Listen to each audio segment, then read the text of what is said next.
اللہ کا بڑا فضل ہے، مجھے عادت ہے کبھی کبھار، میں نہیں کہہ رہا کہ کوئی بہت نیک ہوں، جب بھی کچھ توفیق ٹوٹی پھوٹی ملتی ہے دعا مانگنے کا لطف تنہائی میں آتا ہے۔ یہ تو اس لیے تاکہ لوگوں کو تھوڑا سا دعا مانگنے کا سلیقہ آ جائے، تھوڑا سا اللہ کے سامنے گڑ گڑانے کا ذوق پیدا ہو جائے۔ لیکن ہمارے ہاں جیسے ایسے لوگ آپ کو ملیں گے جو سال میں ایک دفعہ نہاتے ہیں عید کے دن، وہ بھی کوئی مشورہ دیتا ہے ان کو، تو ایسے لوگ بھی ہول سیل کے حساب سے موجود ہیں جو سال میں ایک دفعہ دعا کرتے ہیں، اور وہ اس لیے دعا میں آتے ہیں کہ چلو کبھی زندگی میں توفیق نہیں ملی تو آج ختم قرآن ہے، دعا میں شریک ہو جاؤ۔ غنیمت ہے، یہ نہ ہونے سے یہ بھی بہتر ہے۔ لیکن حقیقت یہ ہے کہ جس کو تنہائیوں میں اللہ کے سامنے مانگنے کی عادت کا چسکا لگ گیا اس کی زندگی بن جاتی ہے۔ ہر ایک کا اپنا تجزیہ ہوتا ہے نا، بزرگوں کے ارشادات بھی ہوتے ہیں، فلاں بزرگ نے یہ فرمایا، فلاں نے یہ فرمایا، فلاں نے یہ ہوتا ہے نا، ان کے اپنے ذوق ہوتے ہیں۔ میں بزرگ تو نہیں ہوں لیکن آج کل فرما بہت کچھ رہا ہوں، تو اگر آپ کہہ سکتے ہیں جی میں نے یہ فرمایا، فرمانے پر گورنمنٹ کی طرف سے کوئی پابندی نہیں ہے، اور تجربے انسان شیئر کر سکتا ہے، اس پہ بھی کوئی پابندی نہیں ہے۔ یہ میں اس لیے کہہ رہا ہوں کہ یہ نہ سمجھے کہ مفتی صاحب بہت بڑے آج کل بزرگ بنے ہوئے ہیں اور آج کل فرمانا بھی شروع کر دیا انہوں نے، فرمودات ہوتے ہیں نا بزرگوں کے۔ ایک بات خوب اچھی طرح سمجھ لیں کہ دعا سے زیادہ مشکل عبادت میرے علم میں کوئی نہیں ہے۔ دنیا کا سب سے مشکل کام کیا ہے؟ دعا مانگنا۔ اور دعا سے بڑی عبادت بھی کوئی، بولو نا بھائی، مشکل بھی اور سب سے بڑی کا مطلب کیا ہے؟ اللہ کا قرب، اللہ سے تعلق، اللہ سے محبت، اللہ اور بندے کا لنک جتنا دعا کے ذریعے بنتا ہے، میرا اپنا تجربہ یہ ہے کہ اتنا کسی اور عبادت سے نہیں، حتیٰ کہ روزے، زکوٰۃ، نماز سے بھی نہیں بنتا۔ میرا تجربہ ہے، غلط بھی ہو سکتا ہے۔ ابھی میں نے ارشاد فرمانا بولا تھا نا، ارشاد فرمایا پر تو آپ تھکے ہوئے بھی ہیں، تھوڑا سا چٹکلے بھی سنا دیتا ہوں۔ فرمایا پہ بہت دفعہ ایک لطیفہ سنا چکا ہوں، نئے لوگ آ جاتے ہیں۔ ہمارے ایک دوست تبلیغی جماعت میں گئے، کوئی دیہاتی بھی ان کے ساتھ تھے۔ جب انہوں نے بیان شروع کیا کسی گاؤں میں، تو بیان میں کہنے لگے، فرمایا جو آدمی نماز نہیں پڑھتا وہ ایسے ہے جیسے زنا کرنے والا، فرمایا جو آدمی نماز نہیں پڑھتا وہ ایسے جیسے قتل کرنے والا، فرمایا ایسے فرمایا کیا کہہ کے حدیثیں آ رہی ہیں۔ یہ صاحب کہتے ہیں میں نے سوچا کہ یار یہ حدیثیں آج میں پہلی مرتبہ سن رہا ہوں، فرمایا ہم نے تو کبھی نہیں سنا کہ نبی نے ایسے فرمایا۔ کہہ رہے میں نے بیان کے بعد اس کو پکڑ لیا کہ یار آج تو نے اتنا کچھ کہا کہ فرمایا، ہم جب کہتے ہیں فرمایا تو مراد نبی نے فرمایا نا، تو یار یہ جو اتنی ساری حدیثیں تو سنا رہا ہے کہ جو نماز نہیں پڑھتا ایسے جیسے قتل کیا، جو نماز نہیں پڑھتا ایسے جیسے زنا کیا، تو کس نے یہ فرمایا؟ کہہ رہے ہم نے فرمایا۔ کیا کہہ رہے؟ ہم نے فرمایا۔ ہم نے کہا بھائی یہ تیرے فرمودات کے لیے لوگ یہاں نہیں بیٹھے، کچھ بھی فرما دیتے۔ لیکن جیسے اس نے کچھ بھی فرما دیا، گورنمنٹ کی طرف سے فرمانے پر پابندی نہیں ہے، لیکن اس نے تو ویسے ہی فرما دیا نا۔ لیکن میں جو کچھ فرما رہا ہوں اس کے پیچھے ایک تجربہ ہے، ایک لاجک ہے، ایک دلیل ہے، ایسے ہی ہوائی بات نہیں ہے۔ سب سے زیادہ انسان کو اللہ کے قریب کرنے والی عبادت دعا۔ سب سے مشکل عبادت بھی کون سی ہے؟ بولو، دعا۔ آپ کہیں گے یار یہ کہاں سے مشکل ہو؟ روزہ کتنا مشکل ہے، صبح سحری میں اٹھو، سارا دن جو ہے وہ نہ کھاؤ نہ پیو۔ بہت سے لوگ کہتے ہیں روزے میں اللہ صرف ایک گھونٹ چائے کی اجازت دے دیتا نا۔ صبح جب سحری کے بعد فجر پڑھ کے 1 گھنٹہ سو کے جب اٹھتے ہیں تو ایسا لگتا ہے جیسے قبر سے کسی مردے کو اکھاڑا جا رہا ہے، عجیب سی حالت ہوتی ہے نا اس وقت۔ اسی طرح آفس میں پہنچ جاتے ہیں، اگر ایک آدھ گھونٹ چائے پینے کی اجازت ہوتی کیسے فریش ہو جاتا، لیکن اللہ نے اجازت نہیں دی۔ تو آپ کہہ سکتے ہیں اتنی مشکل عبادت روزہ، مفتی صاحب کہہ رہے ہیں نہیں دعا مانگنا اس سے بھی زیادہ مشکل۔ نماز کتنی مشکل عبادت، لیکن مولانا صاحب کہہ رہے ہیں یہ فرمایا بھی وہی فرمایا ہے جو اس نے فرمایا تھا۔ یہ کیا ہو رہا ہے بھائی؟ اس کو دنیا میں سب سے مشکل بات پتہ ہے کیا ہے؟ الفلاحیہ کا اسپیکر ٹھیک ہو جائے۔ حقیقت یہ کبھی ٹھیک، دیکھو اسٹائل دیکھو، ادھر بھی ڈالا ہوا ہے، ادھر بھی رکھا ہوا ہے، ادھر ایک اور لگا ہوا ہے، پھر بھی بیچارے لگے رہتے ہیں۔ یہ کہتے ہیں جنات ہیں۔ تو آپ کہہ سکتے ہیں بھائی کیسے مشکل ہے؟ اصل میں دعا، اور ایک اور اشکال ہوگا، آپ کہتے ہیں لوگ تو بہت دعائیں مانگتے رہتے ہیں، کتنی دعائیں مانگتے ہیں نا، صبح شام دعائیں مارکیٹ میں چل رہی ہیں ہول سیل کے حساب سے۔ اصل میں وہ دعائیں پڑھی جا رہی ہیں، مانگی، بولو، دعا پڑھنا بہت آسان ہے۔ یونس علیہ السلام نے مچھلی کے پیٹ میں لا الہ الا انت سبحانک انی کنت من الظالمین کہہ کے دعا پڑھی نہیں تھی، یہ دعا مانگی تھی۔ اور ہم کیا کر رہے ہوتے ہیں؟ پڑھ رہے ہوتے ہیں۔ جتنے مرد یہاں بیٹھے ہیں، جتنی خواتین بیان سن رہی ہیں اوپر، ان سے گزارش ہے کہ اپنے معمولات میں دعا کا اضافہ کریں اور اللہ سے دعا مانگنے کا معمول بنائیں۔ دعا مشکل کیوں ہے یہ میں بتانا چاہ رہا تھا۔ باقی جتنی عبادتیں ہیں ان میں کتنی ٹینشن ہوتی ہے، وضو کرو، پھر چل کے آؤ، صبح سحری میں اٹھو، روزہ رکھو، دعا میں تو کچھ بھی نہیں ہے، یوں کرو اور پڑھنا شروع کر دو۔ اصل میں دعا نام ہے دل کے لگنے کا، جذبے کے ساتھ مانگنے کا۔ شیطان انسان کو یہ باور کراتا ہے کہ تو مانگتا ہے ملے گا تجھے کچھ بھی نہیں، اس لیے مانگتا ہے ہی نہیں، پڑھتا ہے۔ کیونکہ جب مانگ رہے ہوتے ہیں نا تو پتا ہوتا ہے کہ ملنے والا، بولو، کچھ بھی نہیں، لیکن چونکہ مسلمان ہیں شاید ٹرائی کر کے دیکھتے ہیں، شاید کچھ ہو جائے، تو زبان تھوڑی گھس جائے گی۔ اس جذبے سے جب دعا مانگی جاتی ہے تو وہ دعا نہیں کہلاتی۔ دعا کا مطلب یہ ہوتا ہے کہ میں نے جس کے دربار میں ہاتھ پھیلائے ہیں وہ بڑا جواد اور کریم ہے، اور نبی نے فرمایا اللہ کو اس بات سے شرم اور حیا آتی ہے کہ کوئی اس کے سامنے ہاتھ اٹھائے اور اللہ ان ہاتھوں کو خالی واپس کر دے۔ جیسے علاقے کا سیٹھ ہو، سخی بھی ہو، کوئی بھیکاری اس کے پاس آئے اور وہ سیٹھ اسے دھکے دے کے نکال دے تو اسے شرم آئے گی اگر وہ غیرت مند ہوگا۔ تو اللہ سے زیادہ غیرت مند دنیا میں کوئی بھی نہیں ہے۔ تو جن کو یہ احساس ہو جاتا ہے نا کہ جو ہم مانگ رہے ہیں وہ مل رہا ہے، تو آپ سوچو ایک بادشاہ نے آپ کو آفر دے دی کہ یار جو 1 گھنٹے میں جتنا مانگنا ہے مانگ لو، میں سب دے دوں گا، تو آپ سارے کام کاج کو چھوڑ کر کس کو فوکس کرو گے؟ بولو۔ جب تک آپ تھک کے چور نہیں ہو جاؤ گے آپ رٹا لگا کے رکھو گے، مانگتے ہی رہو گے، مانگتے ہی رہو گے۔ آپ کو پتہ ہے سب مل رہا ہے۔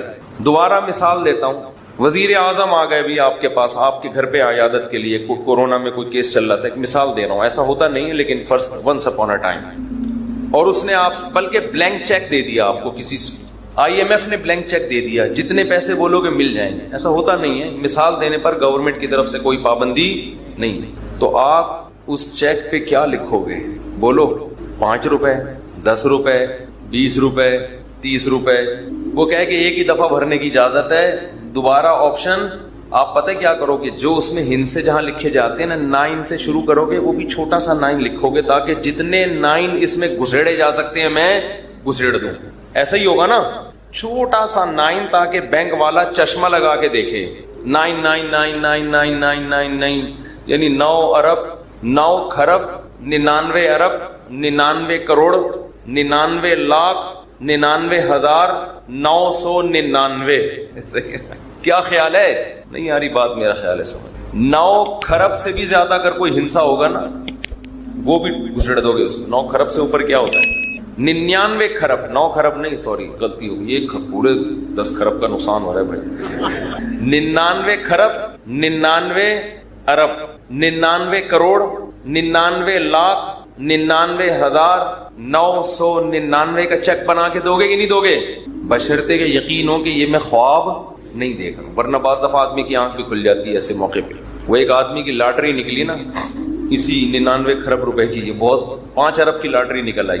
تو جنہوں کی جو کمپنی تھی، جو بھی لاٹری جنہوں نے دی، انہوں نے کہا کہ یار کسی ماہر نفسیات کو بھیجنا چاہیے جو اس کو بتائے کہ تمہاری 5 ارب روپے کی لاٹری نکلی، کیونکہ ایک دم سے بتا دیا تو خوشی سے مر بھی سکتا ہے یہ۔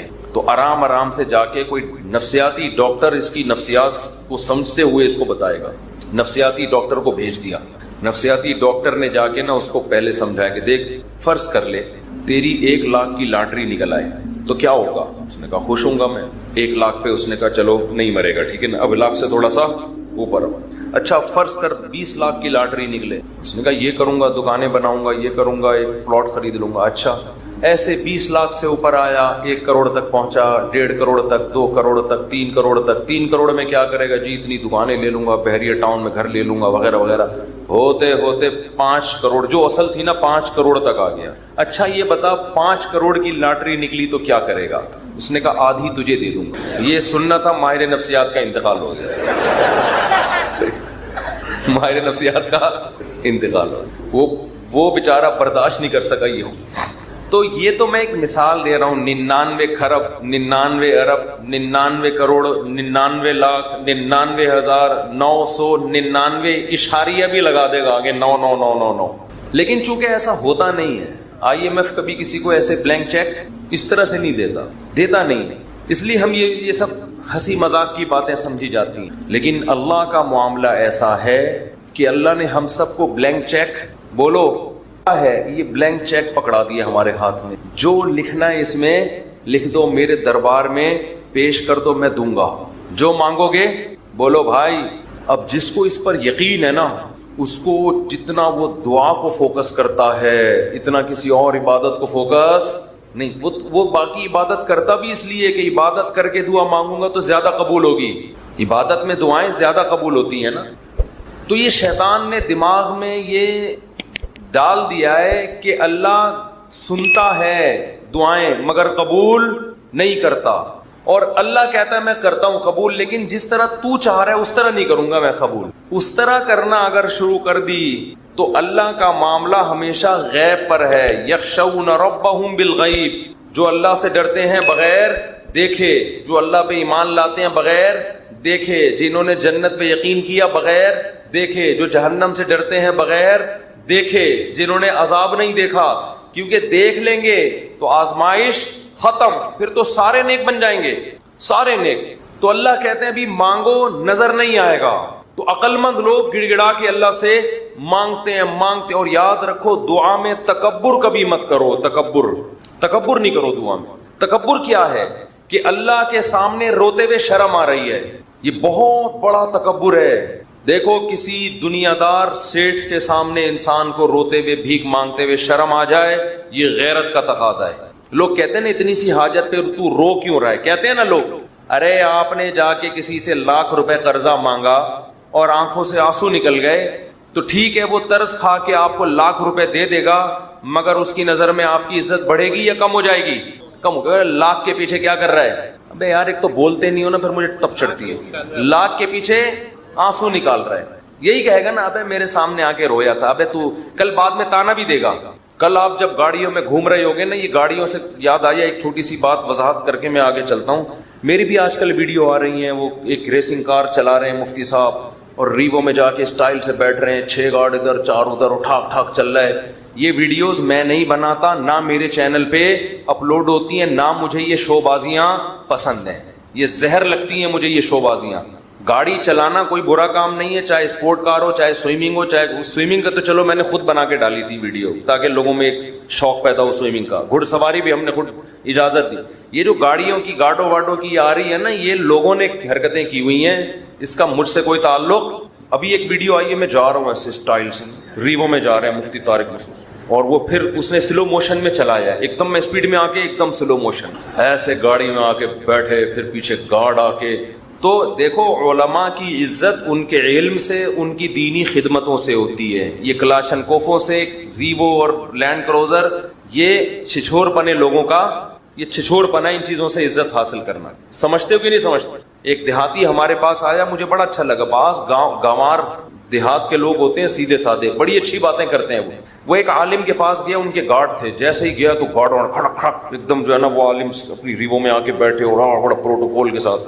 وہ گارڈ بھی شو مارنے کے لیے نا، خام خام میں وہ کیا ہوتا ہے یار، وہ تو گن کو لوڈ کر رہے ہیں نا شو مارنے کے لیے۔ تو یہ بیچارہ سیدھا وزیرستان کا تھا، یہ پٹھان تھا۔ مجھے کہنے لگا یار مفتی صاحب، یہ تو شو بازیاں ہمارے ہاں اس سے بھی زیادہ ہیں، یہ علماء کو ان چیزوں کی کیا ضرورت ہے؟ جو آ رہا ہے تو ٹھک ٹھک کر کے نا وہ شو بازی، وہ ان کی شاید شو بازی کی نیت نہ ہو، لیکن دیکھنے میں ایسے ہی لگ رہا تھا۔ کہہ رہے علماء کی جو ہم عزت کرتے ہیں، ان کے علم، ان کے تقوی، ان کا اللہ سے تعلق، ان کی دینی خدمتوں کی بیس پہ، کہہ رہے یہ ہمارے گاؤں میں یہاں سے زیادہ ہیں. کہہ رہے ہمارے ہاں پوری پوری ریپیٹر ہوتی ہے, مشین گنیں ہوتی ہیں. اس نے کہا بھائی یہ علماء کیا ٹھک ٹھک ٹھک لگا کے رکھی ہوئی ہے. کہہ رہے ہم لوگ علماء کی عزت علم کی وجہ سے کرتے ہیں, ورنہ یہ تو ہمارے ہاں ان سے زیادہ ہیں. حقیقت صحیح بات کی اس نے. یہ جو پروٹوکول اور بڑی بڑی گاڑیاں اور یہ گارڈ اور یہ سب چیزیں تو زرداری صاحب کے ہم سے زیادہ ہے بھائی یہ پروٹوکول تو. اور یہ جو دنیا دار لوگ ہوتے ہیں ان کے پاس یہ چیزیں زیادہ ہوتی ہیں. تو یہ چیزیں فخر کرنے کے قابل نہیں ہے, ضرورت کی چیزیں ہیں. ضرورت ہے تو رکھو, نہیں ہے تو نہیں رکھو. بنی اسرائیل نے کیا کیا؟ بچڑے کی عبادت شروع کر دی. حضرت موسیٰ بڑے غضبناک ہوئے. تو ایک تو یہ قرینہ ہے کہ اس قوم میں بھی گائے کی عبادت ہوتی تھی. دوسرا یہ کہ جب اس قوم کے کسی شخص کو یہ اعتراض ہوا کہ ہم دوبارہ کیسے زندہ ہوں گے, تو اس قوم میں ایک واقعہ ہوا جس کا اس قرآن میں یہاں ذکر بھی ہے جو آج ہم نے آیات پڑھی ہیں. وہ ذکر یہ ہے کہ ایک شخص قتل ہو گیا. کہا جاتا ہے کہ بھتیجے نے اپنے چچا کو قتل کر دیا وراثت لینے کے لیے. چچا کی اولاد نہیں تھی تو یہ پھر بھتیجوں میں آتی ہے, اگر بھائی نہ ہو. تو بھتیجے نے کیا کیا؟ اپنے چچا کو قتل کر دیا, قتل کر کے غائب. اب پتہ ہی نہیں چل رہا کہ چچا کو قتل کس نے کیا ہے. تو حضرت موسیٰ علیہ الصلاۃ والسلام نے بنی اسرائیل کو حکم دیا کہ گائے ذبح کرو اور گائے کا گوشت اس مقتول پہ لگایا جائے گا تو مقتول کو اللہ زندہ کر دیں گے. اب اس میں حکمت کیا تھی کہ وہ اپنی آنکھوں سے دیکھ لیں کہ اللہ مردوں کو زندہ کر سکتا ہے. کذالک یحیی اللہ الموتى, قرآن کی آیت ہے. اسی طرح اللہ قیامت کے دن مردوں کو زندہ کرے گا. وَيُرِيكُمْ آیاتہ, اور اپنی نشانیاں اللہ تمہیں دکھاتا ہے. لعلکم تعقلون, تاکہ تم عقل سے کام لو. اب دیکھو اللہ تعالی مردے کو زندہ کرنے کے لیے کوئی اور طریقہ بھی تو استعمال کر سکتے تھے. گائے کو کاٹنے کا حکم کیوں دیا؟ بہت مشکل ہے سمجھانا. کیوں دیا حکم؟ بنی اسرائیل کے دلوں سے گائے کا تقدس اور عظمت نکل جائے, کیونکہ انہوں نے گائے کی عبادت تو چھوڑ دی تھی لیکن توہم پرستی کی دنیا سے نہیں نکلے تھے. جیسے میرے بیانات سننے والے عاملوں کے خلاف سن کے عقیدہ مضبوط ہو جاتا ہے, مگر پھر بھی دل میں کچھ کالا کالا رہتا ہے کہ کہیں کوئی کچھ کر نہ دے ہمارے اوپر. تو اس توہم پرستی کا علاج یہ ہے کہ جیسے اللہ نے بنی اسرائیل سے کہا کاٹو اس گائے کو, دیکھو کچھ بھی نہیں ہوگا, کاٹو اپنے ہاتھوں سے کاٹو. تو اسی طرح میں یہ کہتا ہوں کہ عاملوں کے خلاف صبح و شام بولا کرو, عاملوں کو جا کے بولا کرو کہ تمہارے پاس جتنے جن ہیں, چڑیل ہیں اور روحانی ٹوٹکے تمہیں جادو منتر آتے ہیں, میں بیٹھا ہوا ہوں, سارے تعویذ مجھے دو, میں اپنے شلوار کے نیفے میں رکھوں گا, اگر میرا ایک بال بھی خراب ہو گیا تو میرا نام بدل دینا. یہ کام جب تک نہیں کرو گے تو آپ کے اندر عاملوں کے خلاف کانفیڈنس پیدا نہیں ہوگا. فضول میں توہم پرستی میں ڈرتے رہو گے ان پاگلوں اور احمقوں سے. اور عامل چاہے دیوبندی ہو, چاہے بریلوی ہو, چاہے کسی بزرگ کا خلیفہ ہو, چاہے بزرگ ہو, چاہے تبلیغی ہو, چاہے جہادی ہو, چاہے خانقاہ میں بیٹھا ہو, چاہے اس کے ہاتھ سے لوگوں کو فائدہ ہو رہا ہو, نقصان ہو رہا ہو, سب ایک جیسے ہوتے ہیں. البتہ دو قسمیں ہیں ان کی, کچھ جان کر الو بناتے ہیں, کچھ جان کر یہ کام نہیں کر رہے, واقعتاً نیک ہوتے ہیں مگر عملیات کر کر کے بیچارے بیوقوف بن چکے ہوتے ہیں, ان کا دماغی توازن خراب ہو چکا ہوتا ہے, خود ان کو ان کی سیٹنگ آؤٹ ہوتی ہے, وہ سمجھتے ہیں کہ اس پر جن ہے حالانکہ اس پر جن نہیں ہوتا, ان کے عملیات کر کر کے اپنا دماغ خراب ہو چکا ہوتا ہے. نیک ہوتے ہیں بعض لوگ ان میں, نئے لوگ آئے ہوئے ہیں, ذرا جلدی سے چھوڑا سا کرنے, تو بہت دن ہو گئے نہیں بولا بھائی, بہت دن ہو گئے یار. آپ لوگ پھر بولتے یار مولوی صاحب پھر عاملوں بھی شروع ہو جاتے, تھوڑا سا بولنے دو. بعض ان میں واقعتاً نیک ہوتے ہیں, یاد رکھو, میں یہ نہیں کہہ رہا سارے فراڈی ہوتے ہیں, نیک ہوتے ہیں مگر وہ جو فلیتے پلیتے پڑتے ہیں نا بیٹھ کے عملیات اور چلے ولے, اس سے کیا ہوتا ہے دماغی سیٹنگ آؤٹ. میں نے ان میں نیک تو دیکھے ہیں مگر کوئی بھی نارمل نہیں دیکھا, سارے اب نارمل دیکھے ہیں, سب اب نارمل ہوتے ہیں. خیر اتنا کافی آج کے لیے, باقی 27ویں رات کو انشاءاللہ. اچھا چلیں آگے. تو بنی اسرائیل کو اللہ نے کیا حکم دیا کہ گائے کو کاٹو تاکہ تمہارے دلوں سے یہ تقدس نکلے. بھائی جب یہ خدا نہیں ہے تو جیسے دوسرے جانور ہیں, بکری کو کاٹ کے کھاتے ہو, اور مرغی کاٹتے ہو صبح و شام, اس پر کوئی اللہ کا عذاب آتا ہے؟ کتنی چکن ہے, فارمی چکن روزانہ کروڑوں کے حساب سے کٹ رہی ہیں, حالانکہ مرغی بھی تو انڈا دیتی ہے. گائے اگر دودھ دیتی ہے تو مرغی بھی کیا کرتی ہے؟ انڈا دیتی ہے. انڈے کی ویلیو دودھ سے کم نہیں ہے. انڈے میں جو کولیسٹرول ہوتا ہے نا, وہ صحت کے لیے بڑا مفید ہے. روزانہ نہار منہ 2 انڈے صبح ابلے ہوئے اپنے خرچے پہ کھایا کریں. اس لیے اپنے خرچے میں لگاتا ہوں کہ میں واضح مشورہ دیتا ہوں تو لوگ پھر وہ کہتے ہیں کہ اتنے پیسے کہاں سے لائیں. تو دیکھو, تقدس نکلنا چاہیے دل سے. ایسی چیزوں کا پیلیا ہے نا, پیلیا ہوا ہے کسی کو, جھاڑ پھونک مت کرو اس کا. سورہ فلق سورہ ناس پڑھ دینا, آیت الکرسی پڑھ دینا, وہ تو ٹھیک ہے, وہ تو سنت سے ثابت